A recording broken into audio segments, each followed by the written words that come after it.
Bom, a gente falou até agora, né, da nomenclatura específica de alguns compostos aromáticos, né, derivados do benzeno, mas agora a gente precisa começar a falar especificamente das reações. Então, os compostos aromáticos, eles participam de várias e várias reações que são muito importantes, porque vocês viram que existem vários derivados. E aí vocês vão olhar, por exemplo, vocês procurando aí estruturas de medicamentos, de drogas, ou de até outros, de hormônios e tudo mais, vocês vão ver que tem vários derivados com anéis aromáticos. Aí vocês vão pensar, tá, e como é que eu chego a eles? Partindo de estruturas mais simples, que a gente obtém com maior facilidade, e realizando uma série de reações que a gente vai começar a ver no próximo momento, específicas para reagir com um determinado hidrogênio numa determinada posição, com uma série de detalhes. Mas para isso a gente precisa conhecer algumas reações características. E a primeira delas que a gente vai ver é uma reação onde a gente tem um esquema geral representado aqui. O que acontece nessa reação? Eu tenho um areno, tá? E o nosso areno aqui a gente vai representar pelo benzeno. Ah, mas esse derivado, né, de areno precisa ser o benzeno? Não necessariamente, mas para nós aqui vai ser o benzeno quase sempre. Já tem uma série de reações para benzeno como exemplo, e aí a gente pode extrapolar, né, para outras situações. Por que eu tenho esse hidrogênio aqui? Só para destacar, tá? Só para destacar esse hidrogênio, porque a gente quer trabalhar uma reação específica com ele. O que vai acontecer com esse hidrogênio? Com esse areno, né? Com esse aromático aqui, esse benzeno. Ele vai reagir com o que a gente chama de reagente eletrofílico.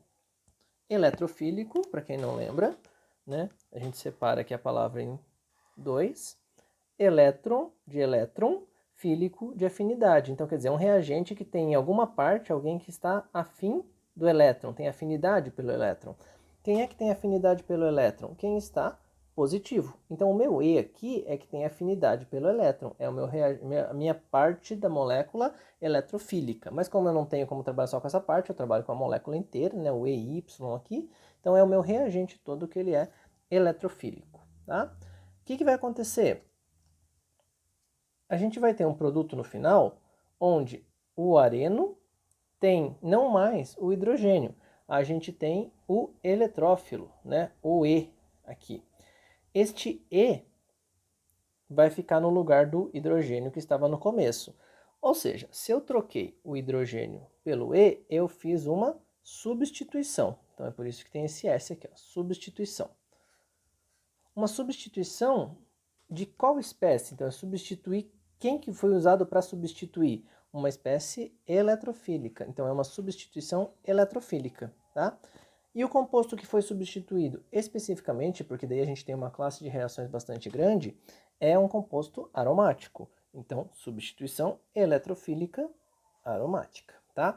Essa sigla é muito usual, a gente vai ver bastante. Então, para ela não aparecer com surpresa, substituição eletrofílica aromática, né? Substituição de um reagente eletrofílico num anel aromático, tá? Existe uma série de reações, nós vamos em outro momento ver essas reações de forma bem detalhada, mas aqui eu vou destacar para vocês as mais importantes. Vocês vão falar, nossa, então surgiu um monte de coisa. A gente vai ver uma por uma, mas basicamente, se a gente conseguir fazê-las, as 5 aqui, vamos supor, a gente consegue abraçar uma boa parte das substituições que ocorrem em anéis aromáticos. Tá? Então, de novo, quem é que é substituído? Um hidrogênio. Ah, mas precisa ser o benzeno? Não, lembra? O benzeno pode ter outras coisas aqui. Tá? Eu posso usar essas reações para colocar um segundo substituinte, um terceiro substituinte. E, de novo, é daí que começam as limitações desse tipo de reação. Quando eu pego esse hidrogênio para substituir, eu posso submeter o anel aromático a várias condições. E cada uma delas eu vou ter um produto específico. Então eu tenho, por exemplo, a formação de um nitrocomposto, né? Então a nitração do anel aromático, a sulfonação do anel aromático, a bromação neste caso, ou halogenação, que seria eu colocar o halogênio, né? A alquilação, então eu coloco um grupamento alquil e aí vocês vão falar assim, o o que são esses grupamentos? Lembra que a gente tinha lá o aleto de alquila, né? Então, quando a gente fala em aleto de alquila, a gente coloca um grupamento alquil no anel aromático, então é a alquilação. E a acilação do anel aromático, que daí é um grupamento acil, que é esse grupamento aqui que tem como característica a presença do grupo carbonila, né? E aí a diferença aqui então é que não é mais uma acilação, mas uma alquilação, mas é uma acilação, tá? Então, são 5 reações, vocês vão falar, mas a gente precisa decorar essas 5? Não, não é que decorar, mas a gente vai usar bastante essas 5, que elas vão acabar se tornando bastante triviais, tá? Num outro momento a gente vai ver as nuances de cada uma delas, que é o que? A gente não vai simplesmente misturar, né, ácido nítrico com benzeno para formar isso. Existem as condições reacionais, o mecanismo, que a gente vai ver com muitos detalhes para as outras situações também. O mais importante agora é entender de uma forma bastante geral quem reage com quem numa substituição eletrofílica aromática. Então, para a gente entender os princípios mecanísticos, a gente vai olhar com um pouquinho mais de detalhe o que acontece. A gente pegou o benzeno aqui, né, da forma mais simples possível. Este benzeno tem as duplas ligações representadas, lembrando sempre que este é um dos contribuintes, tá? Tem a outra aqui que também poderia ser representada, tanto faz. A gente representa assim, porque a gente quer mostrar o que acontece quando a gente tem o ataque no reagente eletrofílico. Então, se ele está afim de elétrons, o que acontece? Eu tenho que fazer alguém que tenha muitos elétrons atacá-lo. Quem é que tem muito elétron, né? A dupla ligação aqui, ligação é formada por elétrons, então se eu tenho uma dupla, uma ligação π, eu tenho como fazer esse ataque. Esse ataque aqui, ele precisa de uma certa energia. Por quê? Porque aqui eu tenho um composto que é aromático. Para que eu quebre esta aromaticidade, eu vou desestabilizar essa molécula. Então eu preciso dar energia para fazer com que isso seja vantajoso. Quando eu quebro essa aromaticidade e faço esse ataque, eu formo este intermediário aqui, que é um carbocátion, tá? Então, carbono com carga positiva é um carbocátion.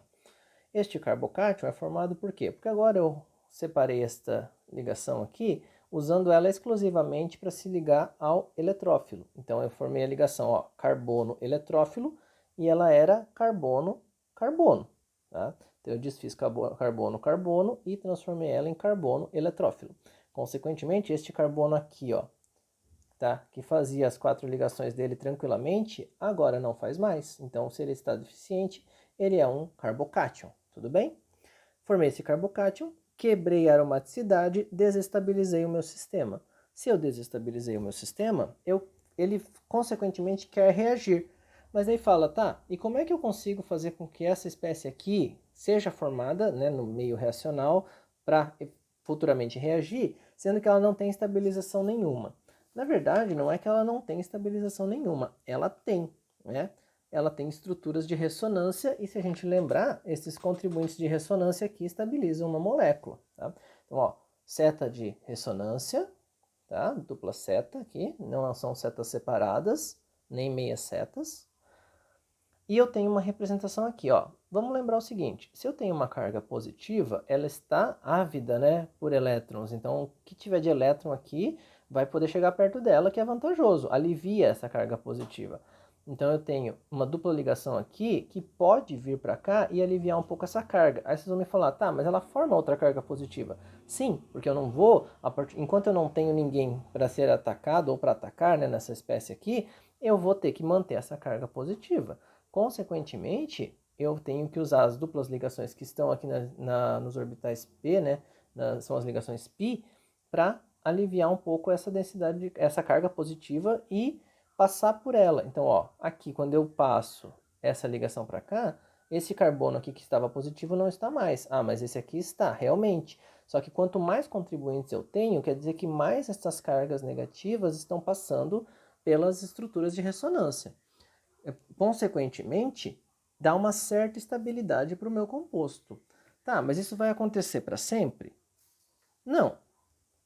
Isso é só para mostrar que aquele composto lá vai existir, aquela parte vai existir também. Mas certamente, quando eu fiz o ataque ao eletrófilo, eu formei uma espécie negativamente carregada. Essa espécie negativamente carregada vai abstrair um hidrogênio que estava no carbono ligado ao eletrófilo e vai fazer com que esta ligação, que era carbono-hidrogênio, volte a ser carbono-carbono. E eu restituo a aromaticidade, voltando à estabilização. Então, o que aconteceu no fim das contas? Foi todo esse trabalho para eu tirar esse hidrogênio, tá? Que era inicialmente da molécula do benzeno, agora é um benzeno substituído por um reagente eletrofílico.